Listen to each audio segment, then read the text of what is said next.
Hello guys, আসসালামু আলাইকুম। আপনাদেরকে জানাই, আজকে একটা সোশ্যাল মিডিয়ার মধ্যে ঢুকে দেখলাম একটা ভাইরাল ফুলওয়ালি একটা ছোট্ট মেয়ে। ওনার জন্য আমি দুইটা লাইন লিখেছি। দোয়া করি প্রিয় বোন, তোমার জন্য বেঁচে থাকো তুমি হাজার বছর।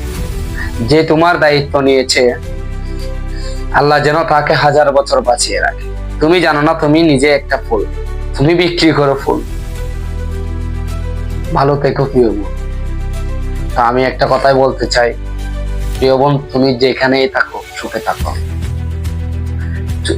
বাংলাদেশি 18 কোটি মানুষ তোমার এখন অন্তরে। আল্লাহ যেন তোমাকে সহি সালামতে এই পৃথিবীর মধ্যে সুন্দরভাবে জীবন যাপন করার তৌফিক দান করুন। আর যিনি এই বোনের দায়িত্বটা নিয়েছে, আল্লাহ যেন তার রিজিকে বরকত করে দেয়, এটা আমরা সবাই চাই। যিনি এই প্রিয় বোনটাকে দায়িত্ব নিয়েছে, আমার হাজার হাজার শুকরিয়া। আল্লাহর কাছে ফরিয়াদ করবো, আল্লাহ যেন আপনাকে সেই সালামত